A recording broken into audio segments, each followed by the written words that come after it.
From Lagos, the nation's commercial. This is the news at 10. Live from Channels Television. Reporting tonight, Ayotunde Balogun.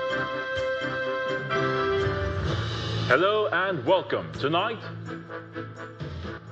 court grants ex-Attorney General Abubakar Malami, two others, 500 million naira bail each in alleged money laundering case.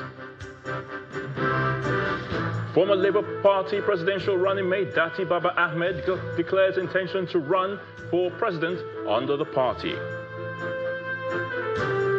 African Democratic Congress flags off nationwide membership registration drive to expand its reach. And United States seizes Russian flag tanker in the Atlantic as United Kingdom confirms support for operation. On business news, economic think tank Financial Derivatives Company forecasts Nigeria's inflation to exceed 30% in December. On sports news tonight, Nigeria Super Eagles fully focused on Saturday's clash with Algeria amid pending winning bonuses from matches against Tanzania, Tunisia, Uganda and Mozambique. And from Abuja, gunmen killed 5 in fresh attack on Kwande local government area of Benue State.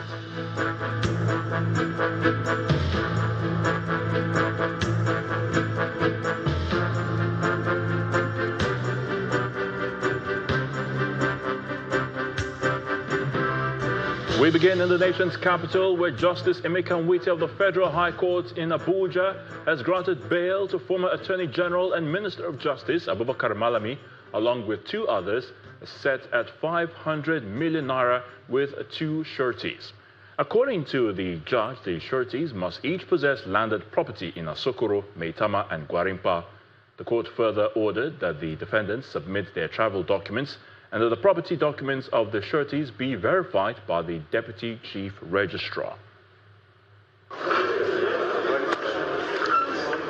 The former Attorney General of the Federation and Minister of Justice, Mr. Abubakar Malami, arrives the Federal High Court, Abuja, for the ruling on his bail application.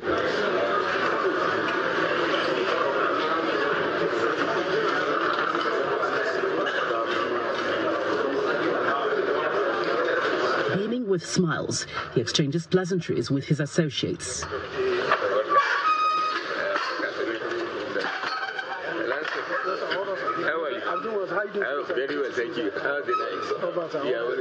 Mr. Malami, his wife and son are facing a 16-count charge to the tune of 9 billion naira brought against him by the Economic and Financial Crimes Commission. They were arraigned on December 30 last year and had been in the custody of the Kuje Correctional Center after the hearing of the bail application. However, the trial judge, Justice Emeka Nwite, had granted them 500 million naira bail each, with 2 sureties who must have landed properties in Maitama, Asokoro and Gwarimpa districts. The former AGF and his sureties were also ordered to deposit their 2 recent passport photographs with the court. The former AGF must not travel out of the country without the permission of the court. Meanwhile, they are to be remanded at the Kuje Correctional Center, pending the perfection of their bail conditions. The judge further warned the counsel to the AGF to desist from approaching him for any favor, cautioning that his leniency should not be taken for granted, as he is unapproachable. We are comfortable with the bail conditions, and we are hopeful that within a reasonable time we'll fulfill those bail conditions, and the defendants will be released and prepare for their defense. Yes. The issue of self-recognizance, it's actually in respect of the first defendant. Well, we are not disappointed about that. Issues of bail is entirely at the discretion of the court, and the court, based on the affidavit evidence before it, rightly held that it is satisfied that the defendant, particularly the first defendant, will not in any way interfere with the prosecution witnesses, and he will make himself available for trial. Justice Emeka Nwite subsequently fixed February 17 for the commencement of trial. Meanwhile, Justice Emeka Nwite has ordered the interim forfeiture of 57 properties suspected to be proceeds of unlawful activities linked to the former Attorney General Abubakar Malami and two of his sons, Abdulaziz and Abdurur Rahman, to the federal government. Now, the order was granted following an ex parte motion filed by counsel to the Economic and Financial Crimes Commission, EFCC, Ekele Ihanacho, the multi-billionaire properties valued at over 213 billion naira, which are located across Abuja, Kebbi, Kano, and Kaduna states. Justice Nwite further directed that the interim forfeiture order be published in any national newspaper within 14 days, allowing any person or entity with an interest in the listed properties to show cause within 14 days of publication, while a final order of forfeiture to the federal government should not be made. Now, the court has adjourned the matter until January the 27th for a report on compliance. To politics now. Former Labour Party vice presidential candidate Dati Baba Ahmed has affirmed his commitment to the Labour Party, despite Peter Obi's defection to the African Democratic Congress, the ADC. Speaking at a Labour Party diaspora engagement held at the party's national headquarters in Abuja, Mr. Baba Ahmed says he is positioning himself to fix Nigeria ahead of the 2027 elections. He dismissed the ADC as a platform for disgruntled politicians, insisting it fails to convince him to defect. Our correspondent, Dele Omayeni, reports. This is the first major event of the Labour Party following the move of its presidential candidate in the 2023 election, Mr. Peter Obi, to the African Democratic Congress.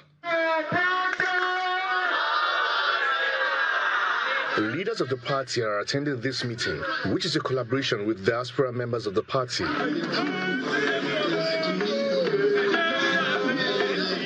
The vice presidential candidate of the party in the 2023 election used the opportunity to speak on the defection of Mr. Peter Obi to the African Democratic Congress, vowing to stay with the Labour Party to fix Nigeria.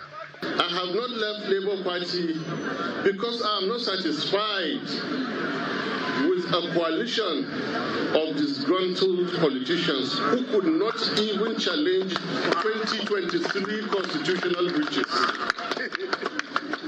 I will not leave Labour Party because of the promise it holds. I therefore remain a loyal Labour Party member, and I make myself available to fix Nigeria.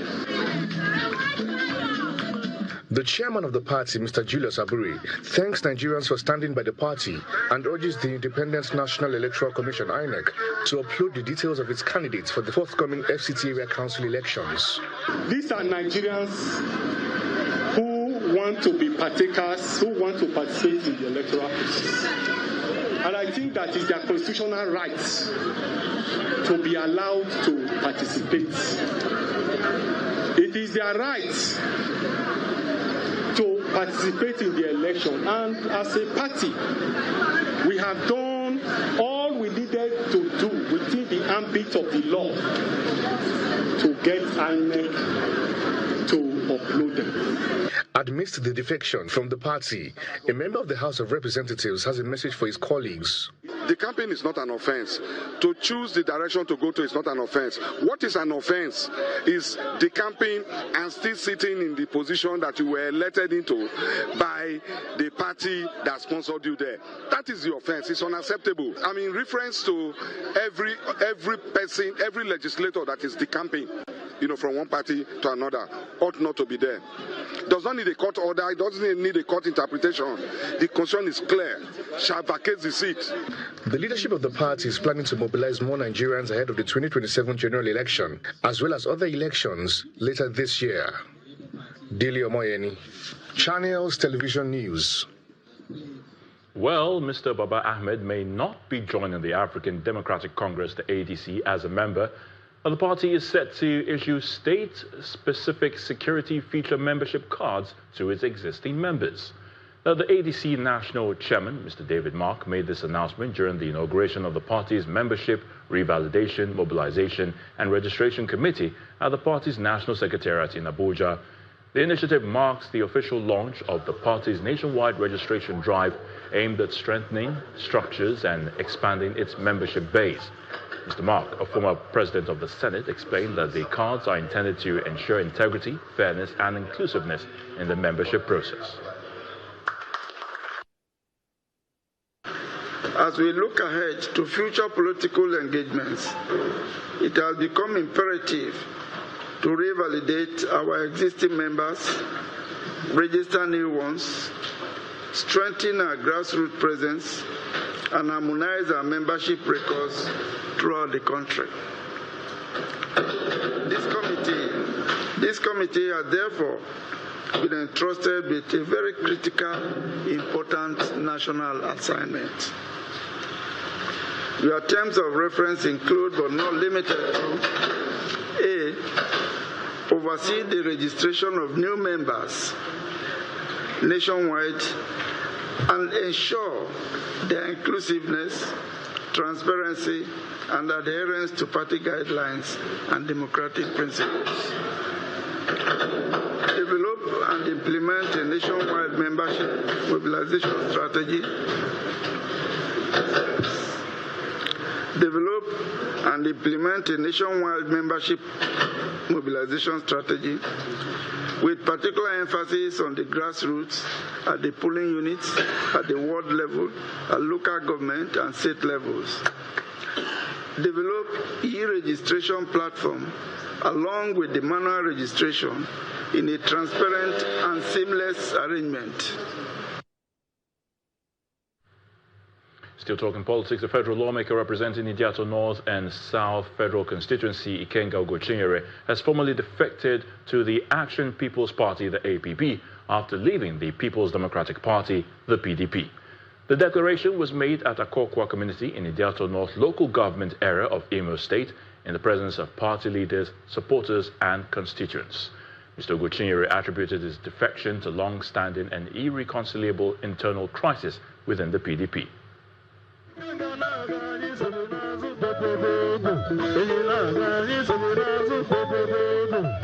Supporters of the Action People's Party and indigents of Ideato North and South Federal Constituency in their large numbers converged on St. Peter's Field in Akokwa community to show solidarity with the federal lawmaker as he formally joins the APP.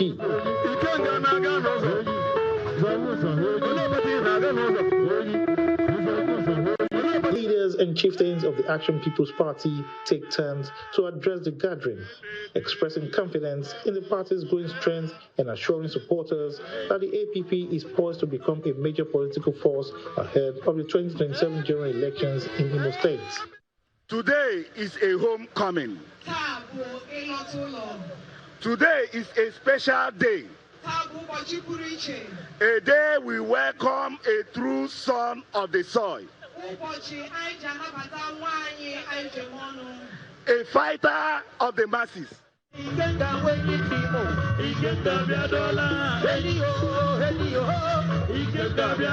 Before delivering his address, Ikenga Ugochinyere is formally presented to the party leadership and supporters as a new member. He then proceeds to sign the party register, officially sealing his defection to the Action People's Party. We now resolve and said, let's find a way out of this problem. Again, we didn't say let's join the already established political parties, but we said let's go where we can build. We want to build. We want to earn every vote. And that is why we took a political party that we want to build from scratch, fueled with energy of young people, logo of a big elephant that is strong.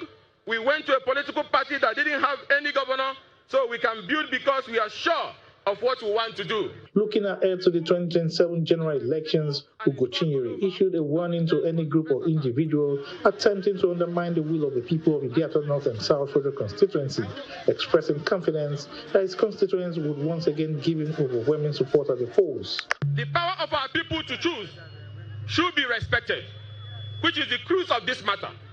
I owe no apology to anybody that my people like me. No, no, no. I have not finished my service to my people. Nobody can intimidate me when I'm on the righteous path. The defection of Ikenga Ugochinyere to the Action People's Party would no doubt reshape the political landscape of Ideato North and South Federal constituency and Imo State in the months to come. Ejitope Kutei, Channels Television News. In part two, after the break, the Lagos-Ibadan Expressway is becoming increasingly notorious for fatal accidents. How can this be reversed? We'll find out when we return. Please stay with us.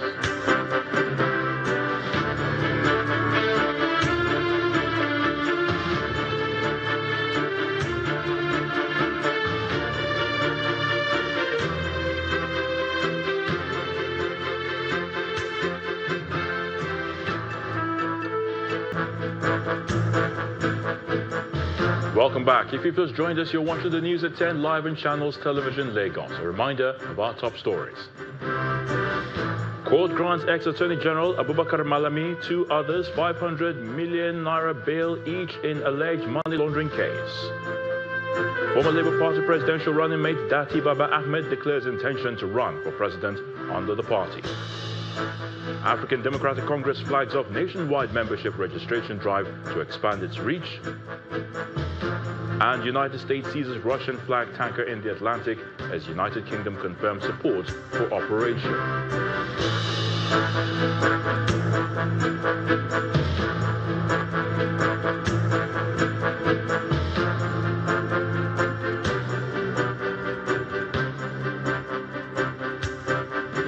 There's more politics. This time, the Minister of the Federal Capital Territory, Nyesom Wike, is challenging former governors of Rivers State to publicly account for their achievements in office, while accusing the current administration of discontinuing key programs he initiated. Mr. Wike made the remarks during a thank you visit to Ahoda East local government area of the state. The FCT Minister, Nyesom Wike, continues his thank you visits across the local government areas with a stop at Ahoda East, where a large crowd turns out to welcome him. Thank you so much. At the rally, some of the minister's supporters applaud his leadership attributes, saying they will continue to follow and support him. Gratitude is very important in life. If somebody has helped you, you should tell the person thank you.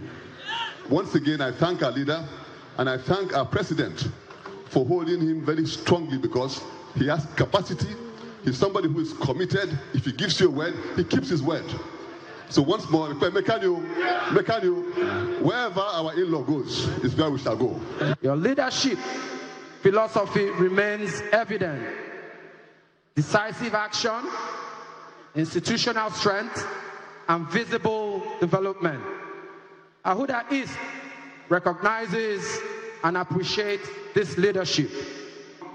We assure you of our unwavering support, our cooperation, and our readiness to align with initiatives that promote growth, peace, and prosperity for our people and our nation.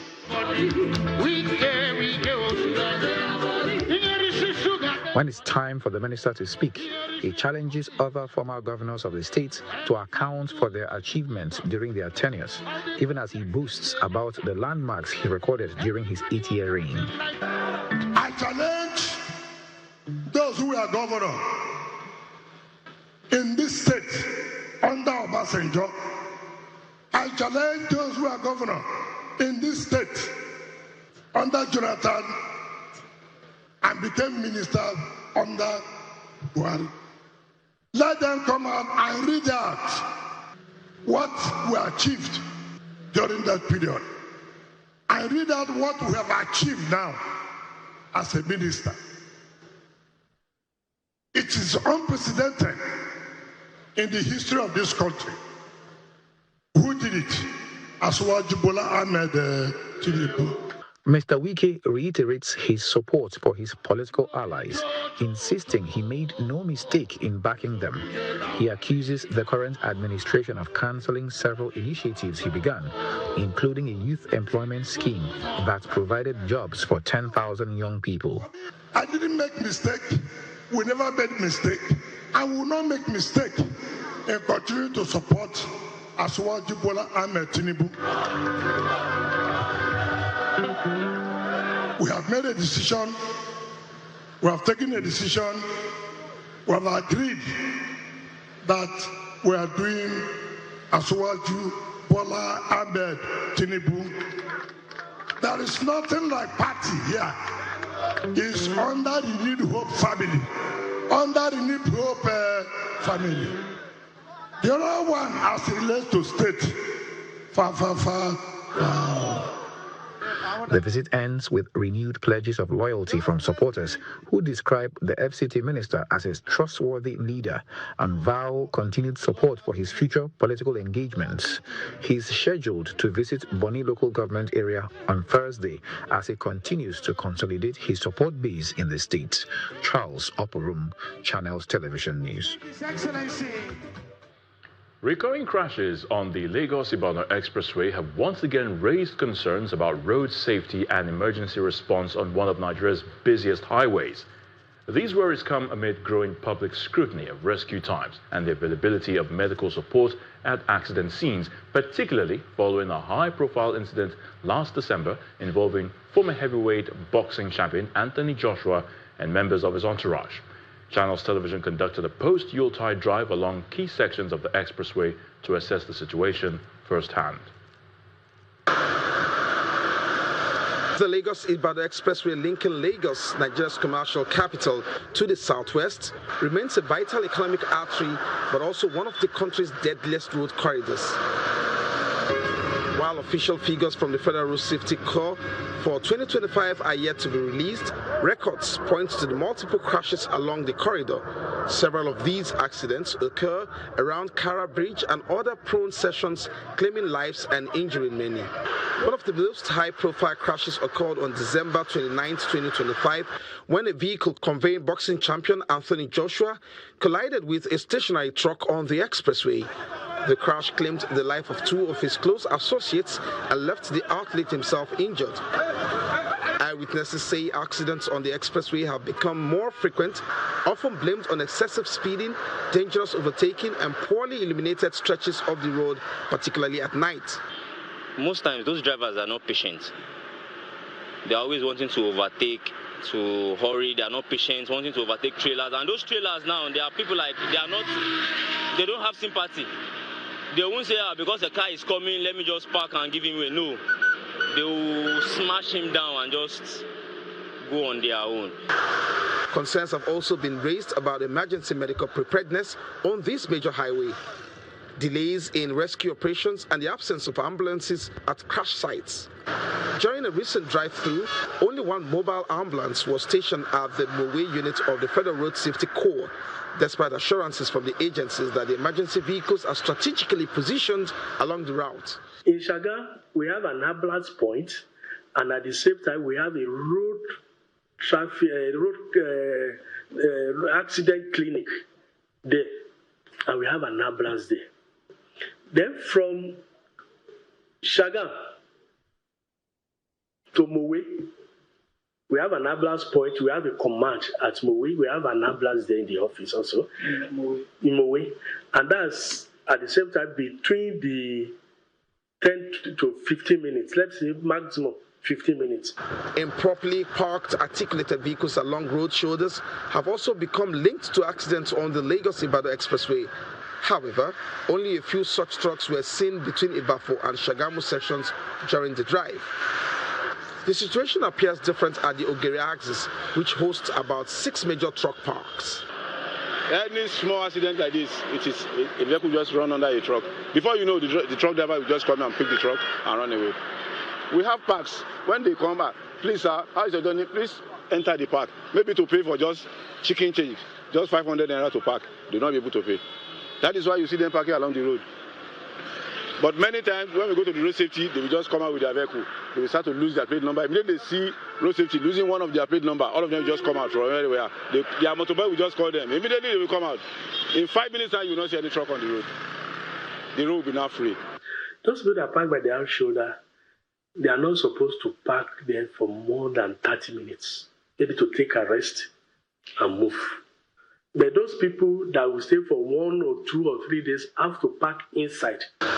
In response to growing public concern, the Federal Road Safety Corps says it is intensifying patrols, deploying additional monitoring devices, and strengthening emergency response capability along high-risk sections of the highway. The Corps has deployed lesser rate gun to monitor speed and along that axis. Before you get to one fuel station along this Abeokuta-Shagam, you will see a device, digital device, monitoring your speed. 70, 60, 80, 100. By the time it turns to 100, by the time you get to red, it will turn to red. When you take personal responsibility for your safety, you fasten your seatbelt, distracted driving is another problem. Then speed. Don't go beyond the legal speed limit. Road users are now looking to the authorities, expecting the swift intervention, which will transform this deadly highway into a route of safety.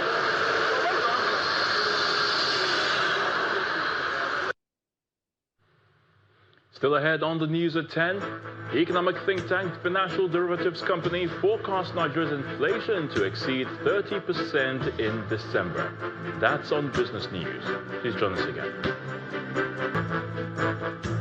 Welcome back to the news at 10. Let's now head to the nation's capital, and Victoria Longjohn is standing by to give us the latest from our Abuja studios. Over to you, Victoria. Thank you, Ayo. Suspected herdsmen have attacked Udeku Mavia community in Mbakio Council Ward, Turan district of Kwande local government area of Benue State, killing 5 people.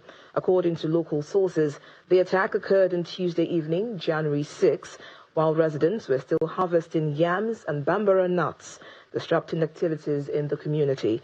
Chairman of Kwande local government, Teswa Iyakwan, confirmed the killings, explaining that the attackers did not immediately withdraw after the assault, heightening tensions in the area.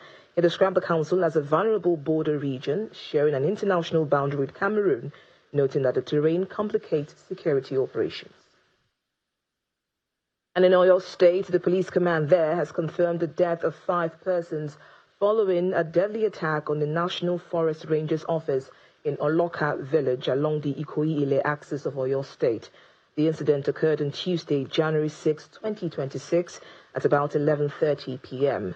The Commissioner of Police, Oyo State Command, Femi Haruna, accompanied by heads of sister security agencies, conducted an on-the-spot security assessment of the affected area.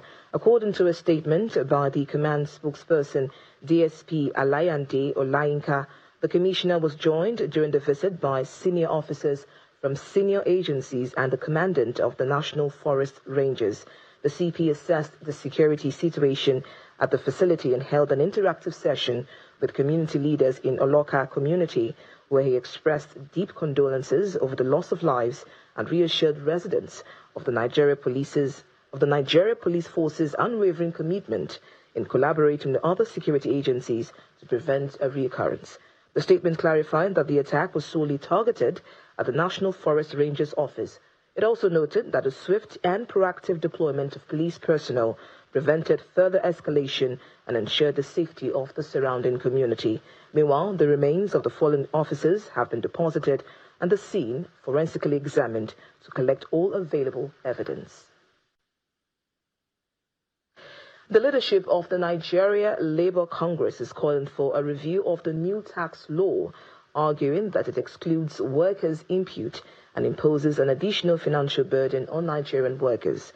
The NLC president, Mr. Joe Ajero, made the call during a gathering of labor leaders in Abuja to honor the founding president of the NLC, Mr. Hassan Somono.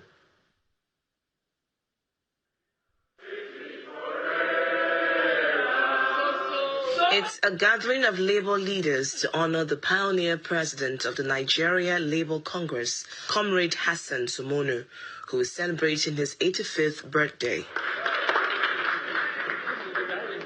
Expectedly, the gathering presents an opportunity for the labor leaders to speak on issues affecting workers' welfare, and the new tax law is at the core of the conversation. When you bypass key stakeholders, disrupt acts of parliament, and rule by strong arm, you make mockery of our democracy. You negate public trust and threaten national stability. Tax that taxes the masses who are living on excruciating poverty is regressive. That was why we were excluded from the committee. We will continue to organize.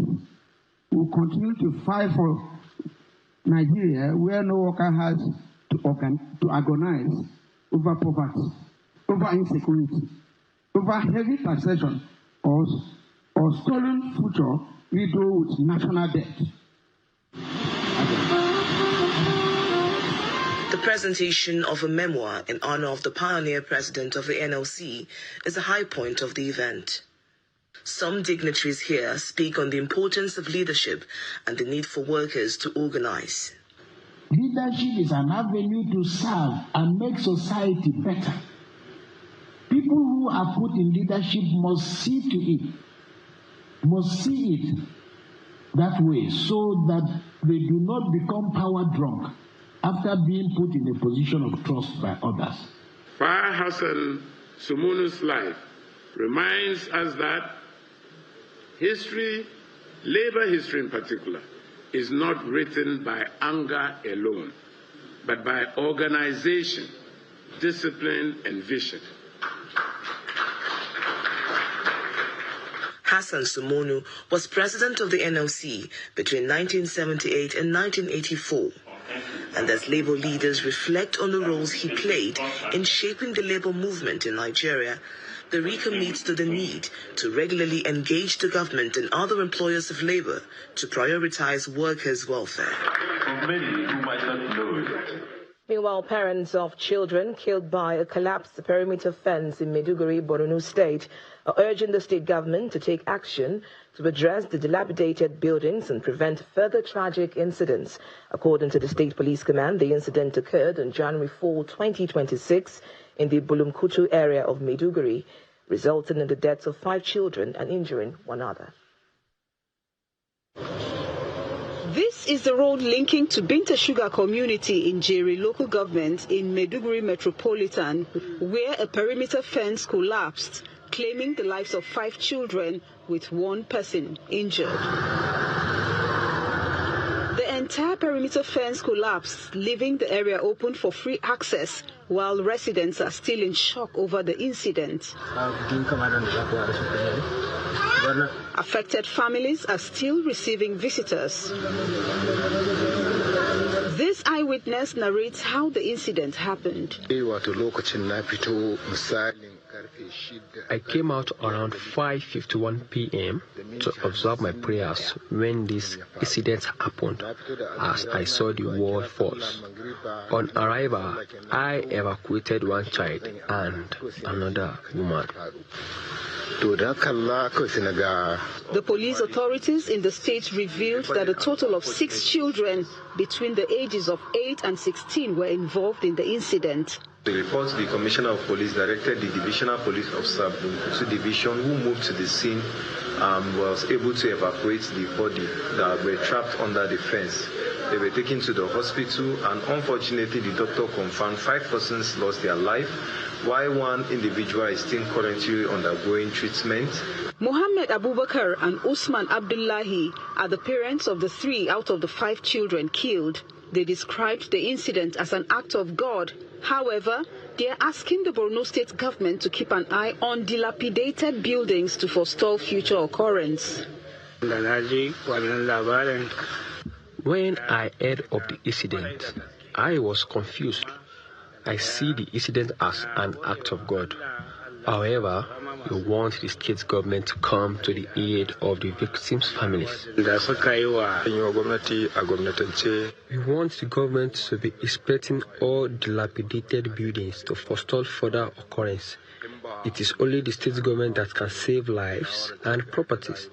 I lost 2 children, Abdul Malik Abdullahi, 11 years, and Usman Abdullahi, 9 years.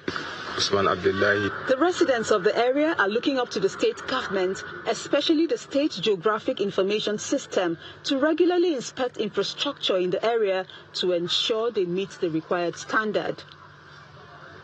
And that's it from Abuja. It's now back to Ayo for the rest of the news at 10. Thank you so much, Victoria. U.S. President Donald Trump is set to meet with representatives of Chevron, ConocoPhillips, ExxonMobil, and other domestic oil producers at the White House on Friday. The meeting, which is linked to efforts to revamp the ailing Venezuelan oil and gas sector, is already attracting global attention.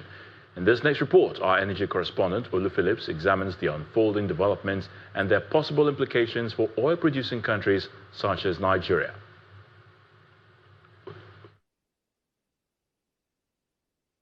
The world appears to be in a big movie theater as a dominant world power, the U.S., and President Trump continues to stay in the center of events, grabbing global attention and shaping conversations and alignments globally. We have a very sick neighbor. It's not a neighbor, but it's close to a neighbor, and that's Venezuela. It's very sick.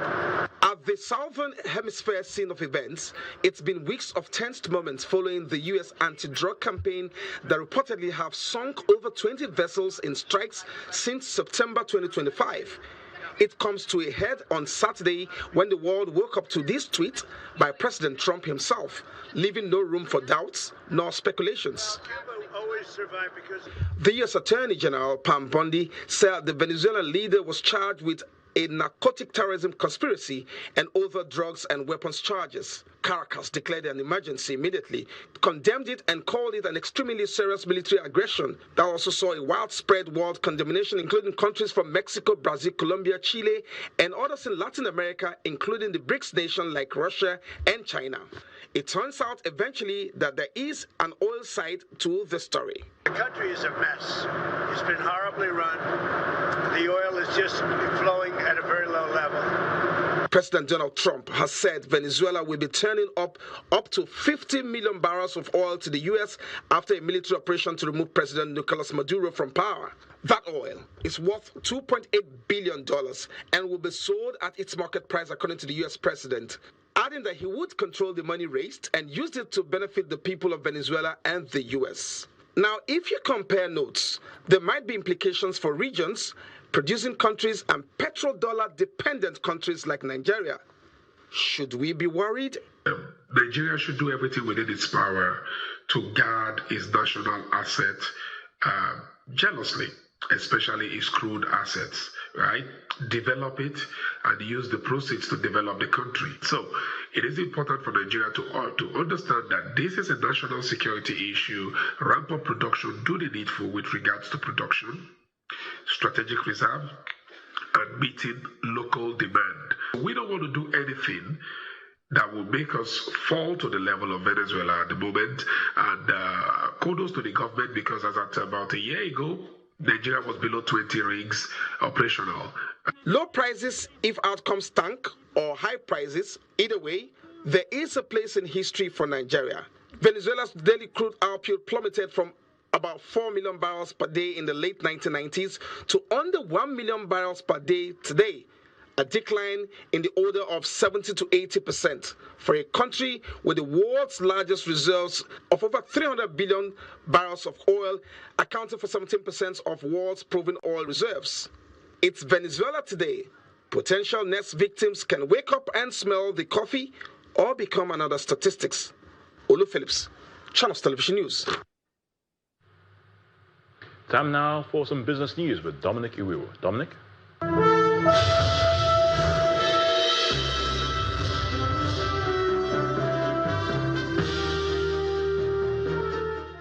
Thank you, Ayotunde. On business news, economic think tank Financial Derivatives projects Nigeria's headline inflation to jump above 30% in December 2025, driven mainly by a base year CPI adjustment. FDC says this rise is statistical, not an actual surge in prices. The one-off jump comes from rebasing the CPI basket, resetting December 2024 to an index of 100 and updating consumption weights. Inflation is expected to moderate from January 2026, as seen in South Africa and Ghana after similar adjustments. Food inflation is forecast to ease to 10.05%, while core inflation falls to 16%, supported by stable supply, exchange rates, lower logistics costs, and fuel price cuts. Month-on-month inflation may tick to 1.23%, but overall disinflation should resume. The National Bureau of Statistics is expected to release official December data on January 15. Now, global oil prices fell Wednesday as traders reacted to expected increases in Venezuelan crude supply, following a U.S. deal to import $2 billion worth of Venezuelan oil. The move signals more global supply, putting pressure on prices. Brent and U.S. West Texas Intermediate futures slipped, extending losses from the previous session as traders priced in rerouted Venezuelan cargoes and added supply. Analysts say the deal could keep markets oversupplied, weighing on prices despite geopolitical developments, and could affect oil production plans in the U.S. and elsewhere. Now, one of Nigeria's leading international banking group, Standard Chartered Bank Nigeria, has confirmed that it met the Central Bank of Nigeria's 200 billion naira minimum capital requirements in November 2025, several months ahead of the March 2026 deadline under the CBN's recapitalization directive. The bank says the milestone was achieved through strengthened capital investment, a robust and sustainable balance sheet, and disciplined financial management. It adds that the early compliance reinforces its long-term commitment to Nigeria as a strategic African market and positions it to expand value-enhancing financing across key sectors of the economy. Speaking on the development, Chief Executive Officer Dalu Ajene said delivering on the CBN's recapitalization directive ahead of schedule underscores our unwavering confidence in the resilience and potential of the Nigerian economy. This achievement reaffirms Standard Chartered's enduring partnership with Nigeria and our steadfast commitment to foster sustainable growth, support clients, and play a pivotal role in Nigeria's financial and economic transformation. End of quote. The bank says its over 170-year presence in Africa and 26 years of operations in Nigeria continue to shape its strategy, combining global expertise with local insights to deliver innovative banking solutions. Chief Financial Officer Dayo Omolokun adds that the early recapitalization strengthens the bank's capacity to deepen structured financing, expand cross-border and wealth management solutions, and support Nigeria's ambition of building a $1 trillion economy by 2031. The domestic stock market skates into a fresh high as the all-share index crosses 160,000 points. Inijon Mekwa tells us more.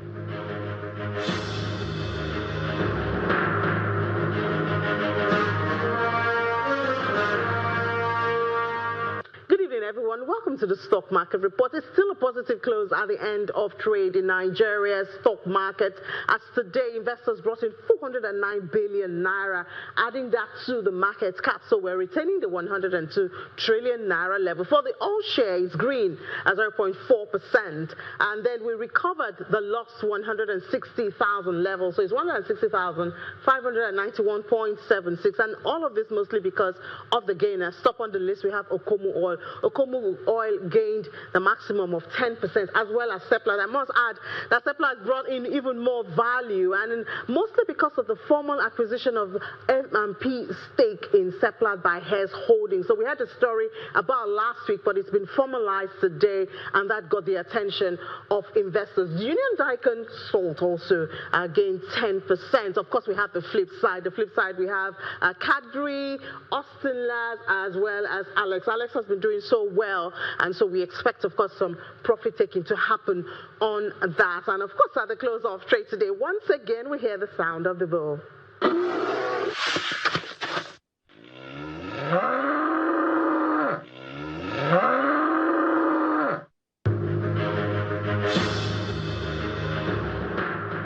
Thank you, Ini. Now let's see the performance of other major stock markets around the world.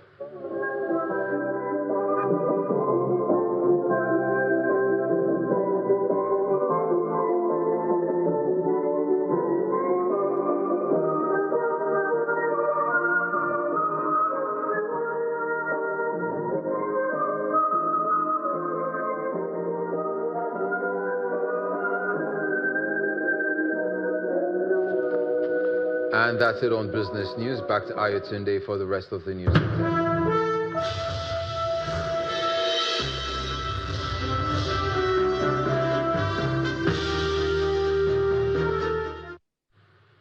Many thanks, Dominic. The U.S. has seized a Russian-flagged vessel in the North Atlantic linked to Venezuelan oil. Now, the Ministry of Defense says UK military supported the U.S. operation to seize the tanker in the Atlantic and the Marinera with air surveillance and a neighbor ship. Here's Simon Pusey with more international news and around the world in 5 from our London studio. Good evening and welcome to the Channel's studios here in London with your international news around the world in 5. The United States says it has seized a second tanker in the Caribbean after saying it apprehended a Russian-flagged vessel linked to Venezuelan oil in the North Atlantic. Here footage of U.S. Coast Guard boarding the two ships in the so-called Ghost Fleet. Moscow says one tanker was only temporarily flagged to Russia and that no state has the right to use force against vessels properly registered in other countries' jurisdictions. The first ship is accused of breaking U.S. sanctions and shipping Iranian oil.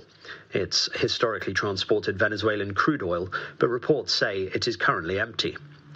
Meanwhile, U.S. President Donald Trump has been discussing a range of options to acquire Greenland, including using the military. That's according to the White House. It said that acquiring Greenland, a semi-autonomous region of fellow NATO member Denmark, was a national security priority. Trump repeated that the U.S. needed Greenland for security reasons over the weekend, prompting Danish Prime Minister Mette Frederiksen to warn that any attack by the U.S. would spell the end of NATO. That came hours after European leaders issued a joint statement rallying behind Denmark that said Greenland belongs to its people. It's for Denmark and Greenland and them only to decide on matters concerning Denmark and Greenland. The strongest criticism came from the Spanish Prime Minister. As a country, Spain, which believes in peace, diplomacy, and in the UN Charter, we cannot accept this.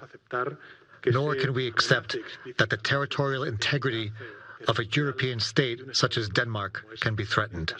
We cannot accept it, and we will not.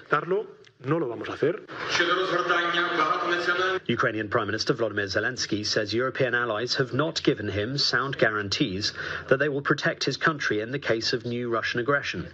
I am asking this very question to all our partners, and I have not received a clear, unambiguous answer yet, he told reporters. His comments come a day after the UK and France signed a declaration of intent on deploying troops in Ukraine if a peace deal to end the war with Russia is agreed. The US, which has been leading efforts to end the invasion, reportedly did not sign such a pledge at talks in Paris on Tuesday. A spell of freezing weather bringing heavy snowfall and ice has caused transport disruption across Western Europe. Hundreds of flights have been cancelled at several airports, while Eurostar services and haulage have also been affected. More than 700 flights were cancelled at Schiphol Airport in Amsterdam, a major regional transport hub. Meanwhile, France's Civil Aviation Authority has asked airlines to cut 40% of flights scheduled for the main international airport in Paris. At least 6 people have died in weather-related incidents across Europe this week, 5 in France and 1 in Bosnia. A plot to kill Burkina Faso's military leader, Captain Ibrahim Traoré, has been thwarted, that's according to the African nation. The sophisticated plan had been hatched by Lieutenant Colonel Paul-Henri Damiba, the military officer ousted by Traoré in September 2022. Grâce à leur résilience, grâce à leur détermination, grâce à leur abnégation. Mahamadou Sana further alleged that the plot had been funded from neighbouring Ivory Coast. There has been no comment from either Colonel Damiba or the Ivory Coast.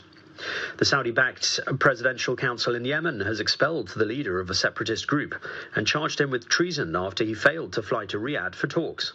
6 other members of the presidency accused Ayadouras al-Zubaydi, head of the United Arab Emirates-backed Southern Transitional Council, of undermining the independence of the republic. A Saudi-led military coalition said Zubaydi fled after not joining STC officials on a flight from Aden and moved a large force to Al-Dalay province. And a stonemason in Scotland has turned snowmason to build an impressive igloo with a working fire and chimney. It is one of a number of unique sites across Scotland as heavy snow falls in the north and northeast of the country. Kyle Doran said he built the structure at his in-laws' home for his daughter using an old plastic Lego tub to create blocks. He said that while the fire melts the snow, the cold conditions mean that it freezes again as soon as it melts. Kind of building a bit of a play area for my 3-year-old daughter, really. But it's kind of taken off from then.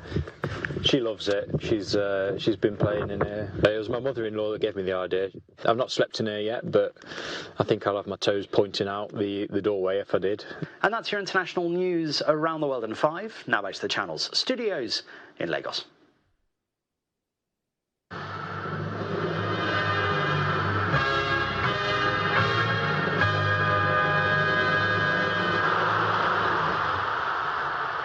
Thanks, Simon, and welcome to Sports News. Let's get things started in Morocco, where Nigeria Super Eagles trained in first this evening and are fully focused on Saturday's clash with Algeria amid pending winning bonuses from the matches against Tanzania, Tunisia, Uganda, and Mozambique at the Cup of Nations.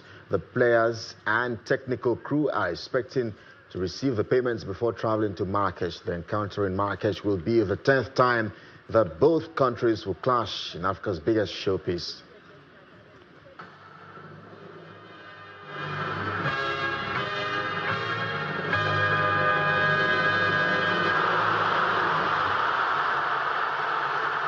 Away from the tournament, the Nigeria Women Football League Premiership resumed today after the festive break, with FC Robo Queens maintaining their unbeaten run and defeating Queens by a lone goal. Confluence Queens lost at home 0-1, Osun Babes 1-0. Remo Stars Ladies also lost at home by same scoreline to Nasarawa Amazons. Adamawa Queens were beaten at home by Rivers Angels, with Abasia Fonua scoring a hat-trick in the second half. Ibom Angels also suffered a home loss at the hands of Bayelsa Queens, amongst other results. And away from the Women's Premier League now to club football in the EPL, where Mikel Arteta says Arsenal must win trophies if they were to be remembered like the Invincibles, since they last won the title for the Gunners in 2004. Arsene Wenger's side brought to the title 22 years ago without losing a single league game. Well, the Gunners clash at home to reigning champions Liverpool this Thursday, and the manager is looking forward to the game. Well, that's your Sports News tonight. I am Kelly. Giga is back to today. And the main news again.